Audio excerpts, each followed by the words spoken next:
yung challenge is basically biting off too much, diba? More than I More can than you can chew. chew.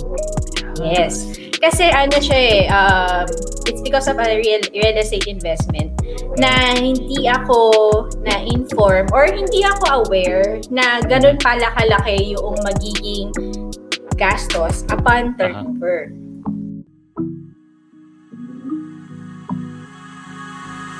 Hey! This is Jay, and welcome to the latest episode of Pera and Purpose Podcast, a show about money and meaning.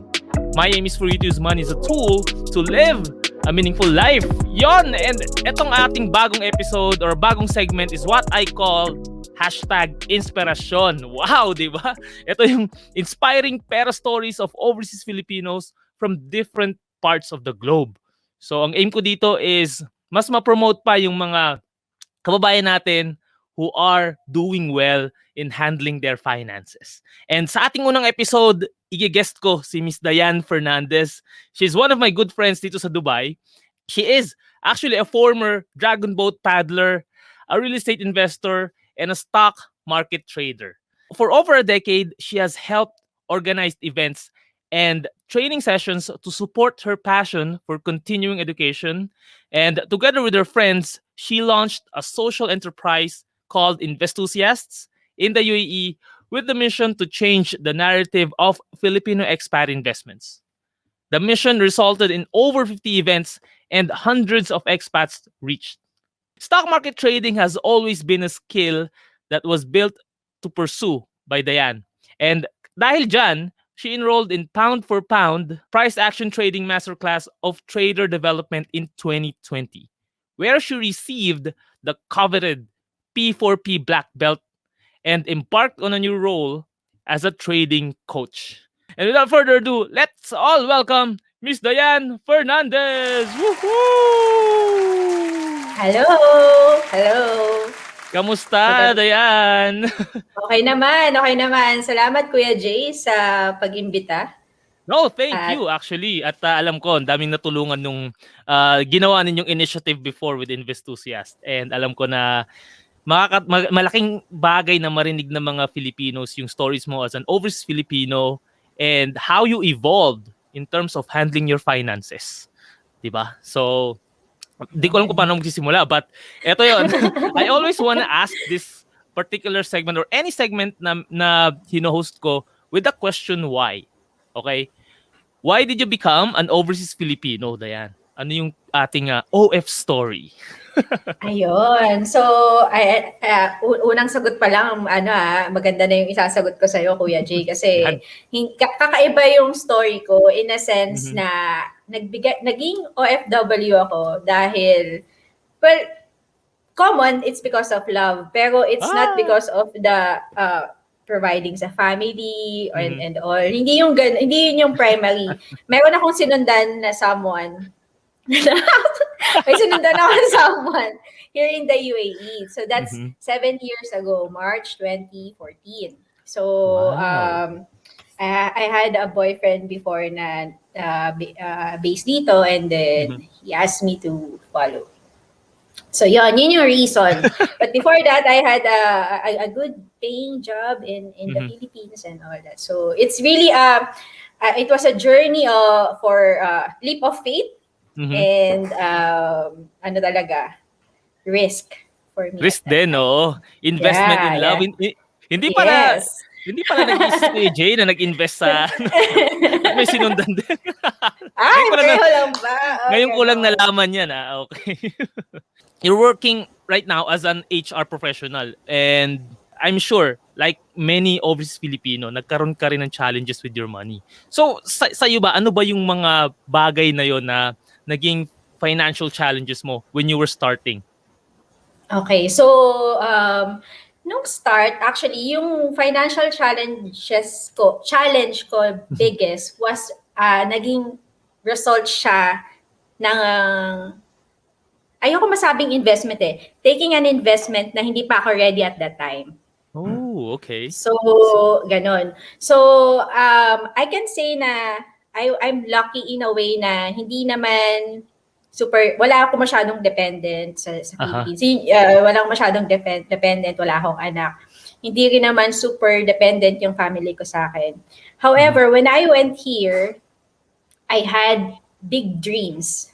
Like many of us, like many OFWs. I had big dreams of going back as soon as possible and as rich as possible.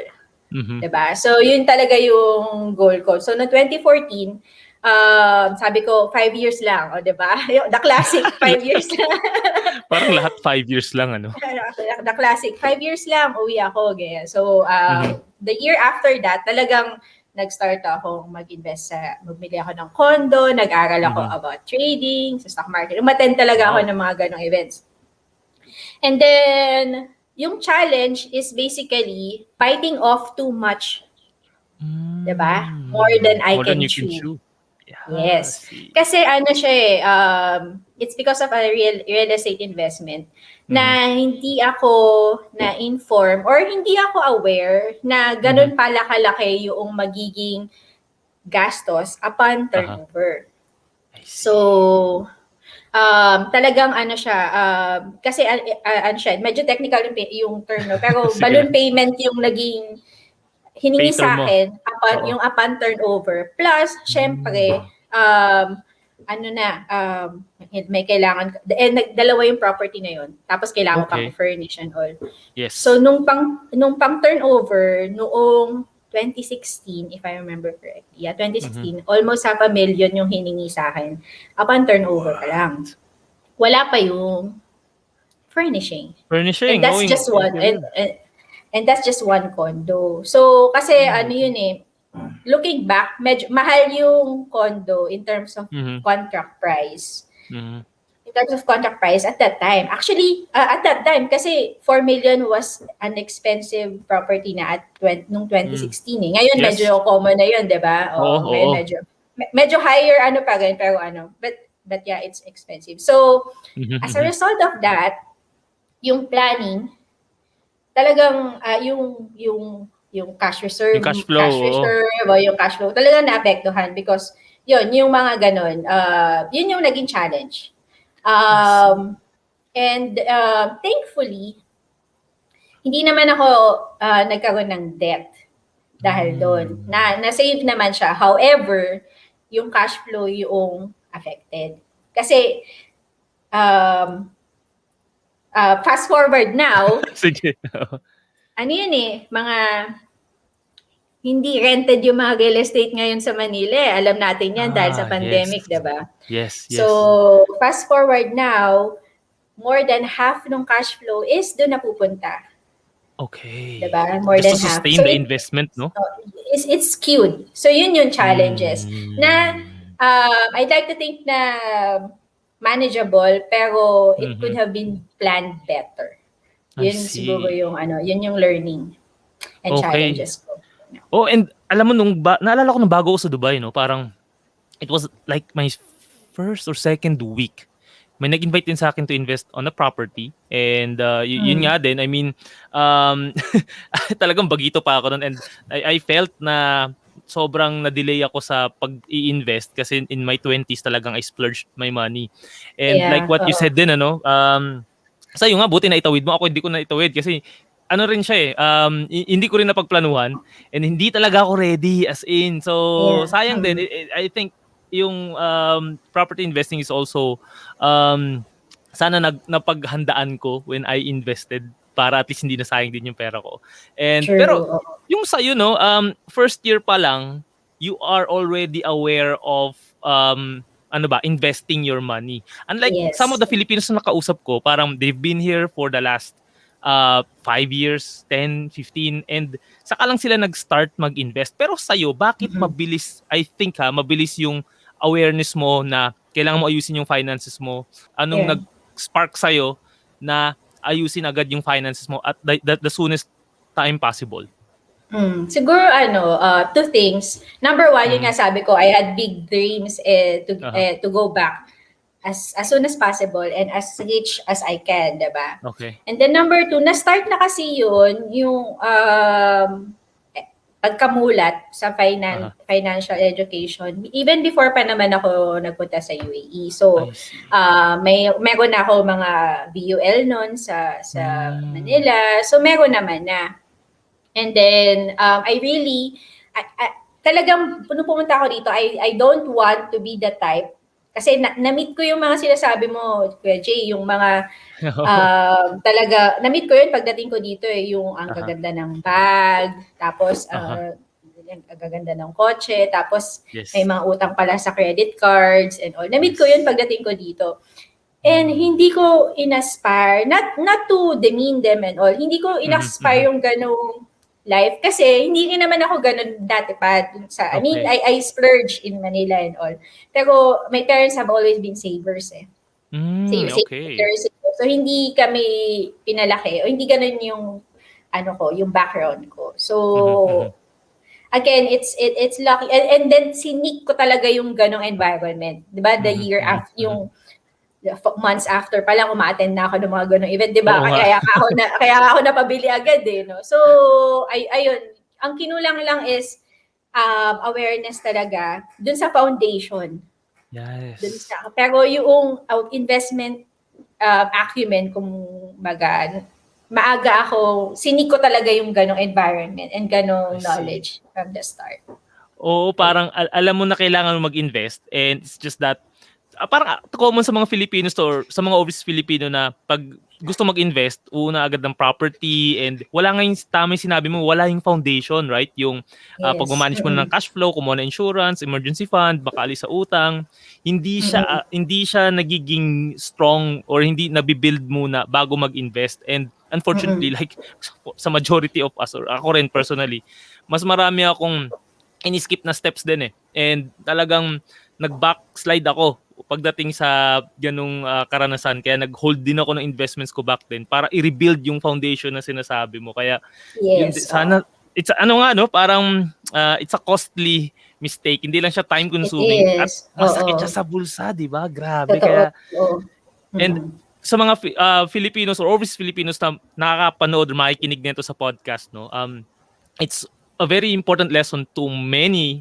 of you, or learning na natutunan din namin bilang practitioners, na you really have to build a strong financial foundation before you start investing. Kasi kung hindi, talagang backslide kayo niyan, promise. Correct. Oo, correct. Na-save din ako ng mga inipon kasi technically may naipon naman nung time ng turnover. Yun nga lang, talagang na-inverse yung nung nag-turnover kasi talagang pinupush ko yung property. Kasi niisip ko, hindi ko na siya ma-afford in the next few years, yung ganung klase ng property na. So, kumbaga, catching up.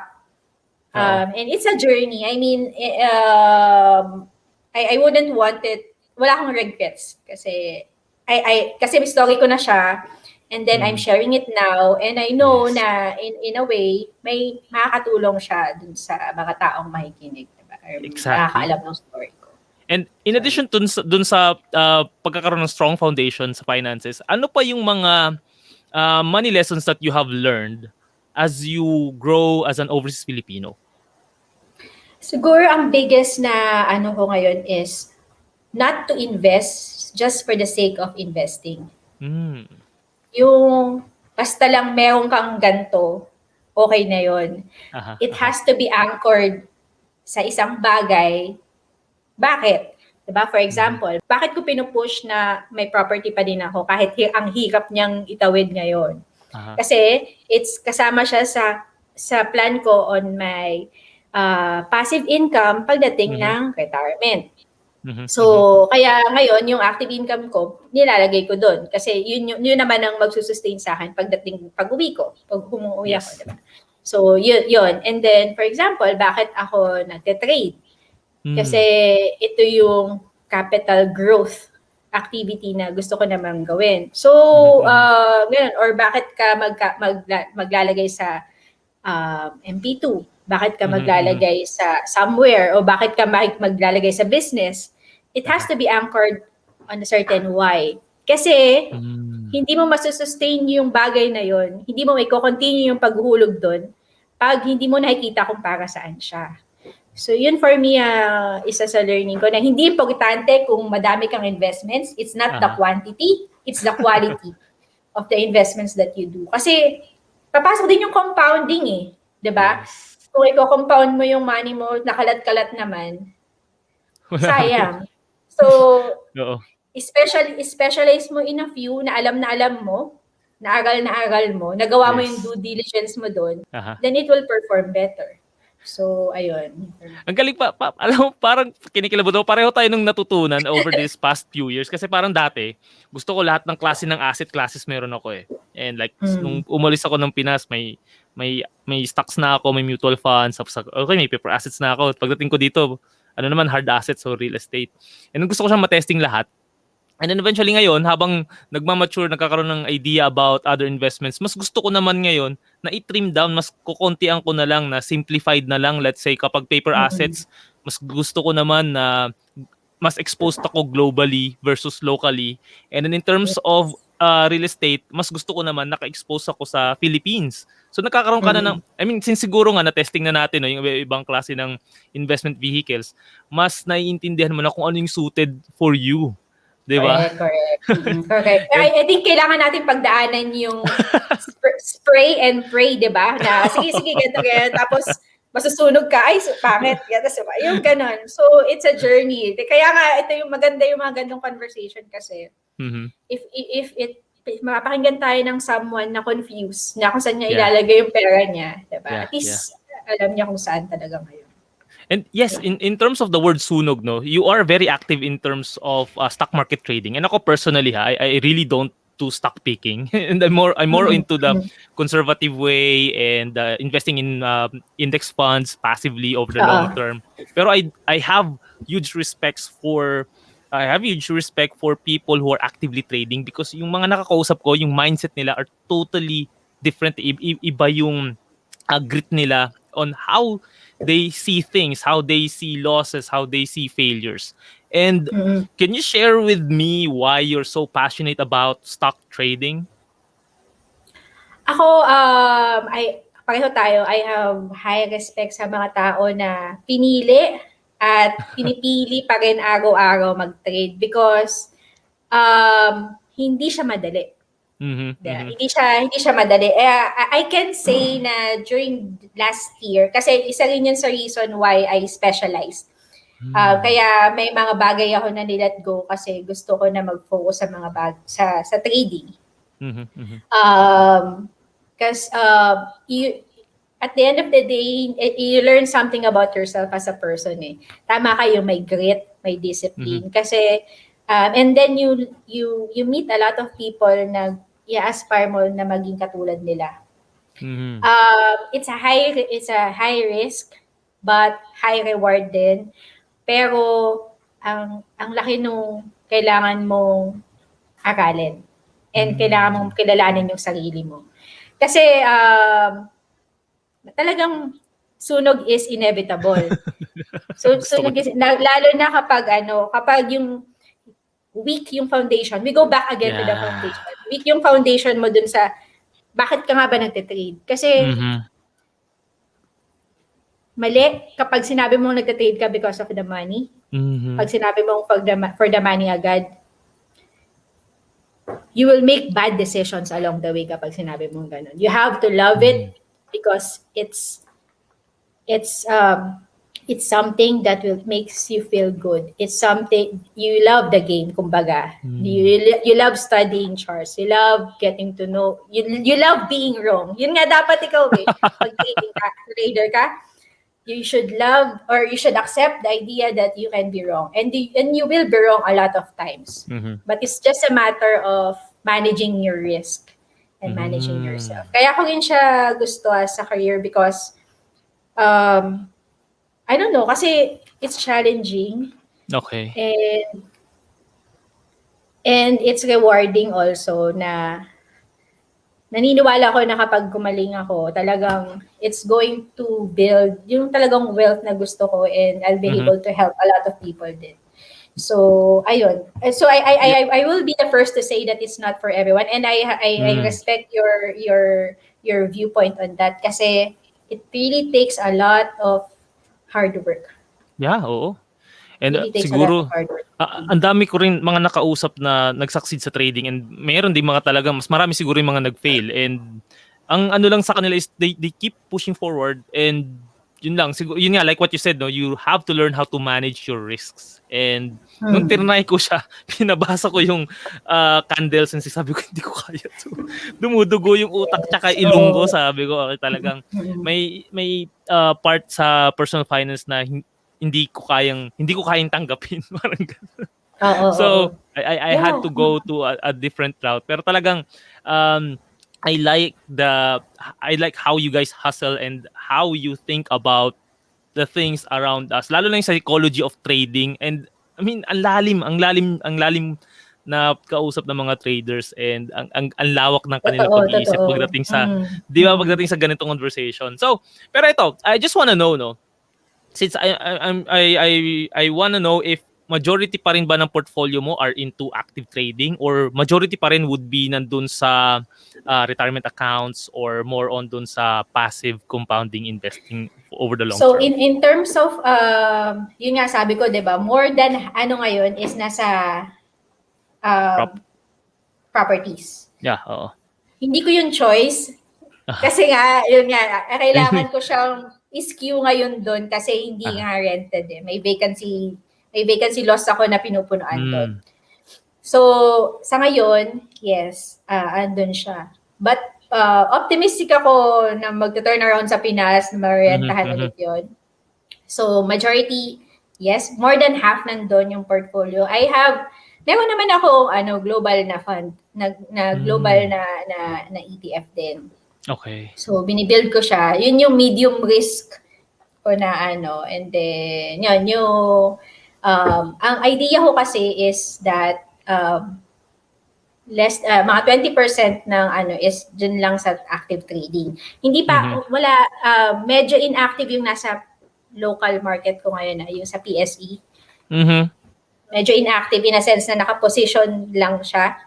Okay. Medyo hindi siya active trading sa mga large cap na companies kasi nagke-crypto ako. Okay. So you're pero currently maliit lang ang capital na nilalagay ko sa crypto kasi okay. Ang dami rin nasunog sa crypto lately. Ay, nako, grabe. Okay. So you're currently invested sa crypto, or your parang you're trading crypto, stocks, tama ba? Pati ba forex or foreign stocks yun? Forex, not now. Not ngayon. Okay. Wala akong money ngayon doon. Although before, meron ako doon, pero ngayon wala. Alright. And then you are invested in real estate. Now, saan ka ba hindi naman invested, and why?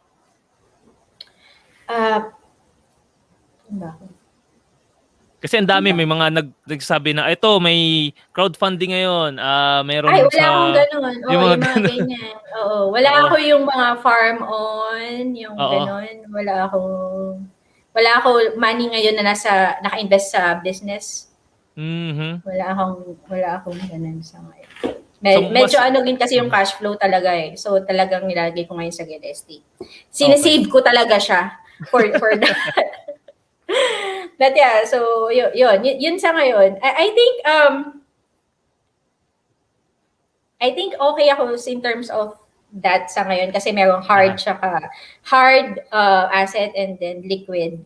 And then hindi naman ganun ka-disperse. Tapos may global exposure naman. It's just a matter of growing yung mga yun, diba? Okay. So may low risk, medium risk, tsaka high risk din. So talagang diversified pa rin talagang no, ang iyong portfolio. Parang yung iba ko nakausap, parang sabi, actually ang crypto ko nasa 90%. Sabi ko, ano ko nasa 90% na crypto? So it's gonna be ang hirap, so volatile lalo na sa panahon ngayon, right? And it's not something yung emotion mo kasi doon eh. Alam mo yun, high emotion kasi siya. So the more na kaya mong the more na hindi mo kayang lagyan ng emotion yung trading mo, lalo na sa crypto, the better. So if you have it 90%, oh my gosh. And ito, gusto ko malaman, meron ka bang particular discipline in terms of saving and investing? Ano ang mo doon? Okay, so sa ngayon yun yung mga investments, no? And I Mhm. have no plans of adding anytime soon Mhm. unless ang plan ko kasi, 'di ba, capital growth yung trading. Unless yun na yung mga earnings noon, yun na yung ilalagay ko somewhere else. Okay. So in terms of saving, the usual, I mean, actually medyo skewed. Ayan, medyo skewed na naman ngayon kasi dapat meron kang ano, 'di ba, yung fund mo for play, fund mo Yes. for, alam mo yun, ganun. Wala siya ngayon, medyo skewed sa real estate. But yung ever since na nag-turnover naman ako, majority Mhm. of my cash flow goes to the properties. Mhm. And I have Mhm. no regrets. Doon naman. So, naniniwala ako na they will save me in the future naman. Yes. Ito, I'm happily saving. Mhm. May salary dun sa mga bagay na yun. So, ayun, simple lang naman in terms of saving and budgeting, if we're gonna talk about that, is that Mhm. every month, ilalagay, ano, bilang na bilang ko na yun yung percentage na yun talaga. For ano, sabi ko nga, my parents are savers, di ba? Oo, oo, oo. And then, in-instill naman nila yun sa amin na talagang you have Mhm. to be prudent. Hmm. Lalo na ngayon. Of lately na nga lang yung tipong ano you reward yourself Mhm. for, 'di ba, just mag-ice cream ka, mag-ano Yes. ka, mag-bath ka. Kasi may concept din naman ng happy money, 'di ba? Ayoko Totoo. naman maging scarcity naman yung mindset ko na save, save, save, save, save. So you enjoy your earnings once in a while. Ayan din ang Mhm. sinasabi ng mentor ko sa trading eh. Kasi Mhm. sabi niya, kapag hindi mo winidraw yung mga profits mo, pag hindi mo in-enjoy, sinasabi ng universe na takot ka na mawala yan. Mas lalong mawawala. Hmm. Totoo. Mas lalong No. hindi ka bibigyan kasi nakikita niya na hindi mo ini-enjoy yung fruits ng labor mo. Mhm. So I try to live by that example kasi ayoko naman na tumanda ako na stress na wala, hindi mo in-enjoy yung money. So it's all about the balance ba. So yun yung saving and investing philosophy ko na have a good why kung bakit ka nag-iinvest. But at Mhm. the same time, remember that life is short. Yes, oo nga. Hindi lang puro pera, right? And nakakatuwa lang Yeah. dahil parang sinasabi nila, puro pera pinag-usapan mo, puro perang inaatupag mo. Pero sabi ko, well, ako naman, I think I found happiness talking about money. Not exactly money, but talking about money and understanding how it works and sharing the importance of personal finance sa mga tao. And Mm. siguro yung idea na yon is also hindi kayang tanggapin ng karamihan kasi parang most of us, like yun nga, may mga YOLO na mindset and hindi talaga namamanage na mabuti yung finances, which I hope na magbago na in the next succeeding years para nga Mm. mas umunlad tayo as an entire community. 'Di ba? Kung nasa man tayo right now. And Yes, yes. tama yung sinabi mo, maganda yung influence ng parents mo para maging anong tawag dito, maging prudent ka rin sa iyong personal finances. And the way you handle money is also what I recommend to people na you have to make sure na meron kang fun money, 'di ba? Or happy money like what Mm. you said. Kasi if Yes. not, Mm. 'di ba? Kasi if not, then hindi mo na-enjoy talaga yung pera dahil like what you said, life is short and who knows, 'di ba? Baka hindi naman tayo makikilala sa mga investments na-acquire natin all throughout our life, but Correct. 'di Oo, ba, but oo. because of Mm. the things that we did to motivate or inspire people to make an impact, and I think having that money will help us with our purpose, with what we want to achieve at the end, 'di ba? So Correct. Oo. yun yung gustong-gusto kong reason bakit everyone should learn how to manage money para they can also make some huge impact, kahit small impact sa mga tao na nakapalibot sa kanila. Yon, grabe. Sarap pag-usapan ng ganitong mga topics talaga. Oo, So, oo. now that ano na, most definitely parang clear na sa'yo kung ano yung gusto mong gawin. Siguro right now na you're really into stock market trading, investing in properties, and helping people out with whatever it is that you've learned. When do you plan to go back home? Okay, so, Hindi ko magtanong. ano ba? Well, hindi ko, nagtatalo yung isip ko kung gusto ko ba siyang i-announce or ano, kasi Ay, para at the same time gusto ko i-manifest, di ba? Gusto ko siyang oo. i-manifest na very soon. Ito na lang sasabihin ko kayo, Jay. Pinlat ko na sa Google Calendar ko kung kailan ko gustong umuwi. Okay. So, and it's in the near future. Ayoko kasing umuwi, Kuya Jay, na may utang ako eh. Yung utang na property, no? Yeah, I want it to be fully paid before ako umuwi. Kasi gusto ko siyang self-liquidating. As in, totoong self-liquidating na siya pag-uwi ko. Kasi doon lang magte-take effect yung magic number ko. Kasi kinumpute ko na yan eh. Yung magic number ko na budget ko budget ko every month pag uwi ko sa Pinas, knowing na wala na akong salary and all. So magte-trade na lang ako, magko-coach na lang ako and all. So ayun, kasama 'yun sa aking plan. So it's in the definitely less than 8 years. Okay. Ayun. So pinlat ko na siya and then And I'm maganda gonna make that happen. Definitely. Oo, kailangan mangyari yan. Law of attraction. Oo. And sasabayan ko na, may mga sasabayan na akong friends ko sa eroplano. Sinabi ko na yan, pag sasabay ako sa Madami na sila, no? Pati yun na rin yung magiging timeline nila for themselves. And ilang kayo uwi, sasabay na lang ako yung mga ganun. And I think what's good with what you're doing right now, kasi yung eventually when you retire, yung skill na na-build mo, which is basically sa trading, no, it's something that can be profitable and without yung so much physical effort na kailangan mo exert when you retire, di ba? Kasi nga, you already built the skill over the years. I was actually thinking about building this skill. Probably baka, hindi ngayon, probably sometime in the future when I have decent money na kaya kong mawala or I can afford na masunog, di ba? Kasi ganun, part talaga siya eh. It's something I have to accept. And once na skilled ka na talaga sa ginagawa mo na yan, it's something that you can share and you can be paid for. And like what you said, you can help so many people in trading. And maganda nga na naintindihan mo yung short-term struggles in finishing off yung properties kasi eventually the fruit of your labor will definitely benefit you all throughout your retirement years. Yun. Grabe, kasama yun sa specialization ko talaga na kasi I don't want to be doing a lot na benta dito, benta doon, yung mga ganon.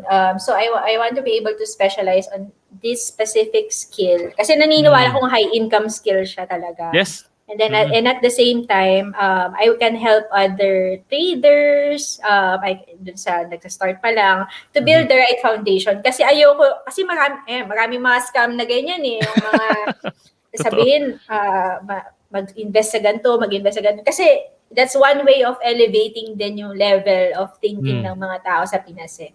So, it's financial education. And then if they go into trading, talagang may iba yung mindset. Sinabi mo na yan, di ba? They learn to think about probabilities. Yes. Magiging humble ka in a sense because yung market will always find a way na soplakin ka eh. Ganun talaga yun. Ganun ng because you're not always right. The market is always right. Yun yung laging sinasabi. So, student ka lang lagi ng market. So, yung humility, isa yun sa mga value na binibuild talaga when you're a trader. So, ayun. So, yun yung gusto kong advocacy pag-uwi and soon. Kaya rin din yung ginagawa ko din sa ngayon. So, I try to help other traders under K-Cap. Kasi parang tinatrain kami to be trading coaches talaga. So, part yun sa mga naging new endeavor ko in the coming months. Which is actually a good endeavor kasi nga I'm sure you're helping a lot of Filipinos in getting better sa pagtitrade. And when they get better, they also help other people.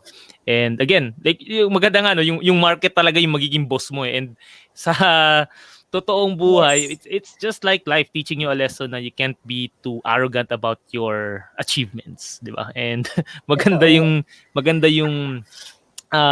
similarity niya with trading.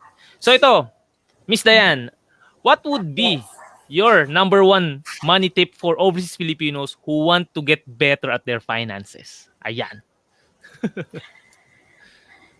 Have a reason why you want to do it. So, yun siguro na have a reason why you want to do it. And don't be ashamed na yung reason mo magmukhang selfish.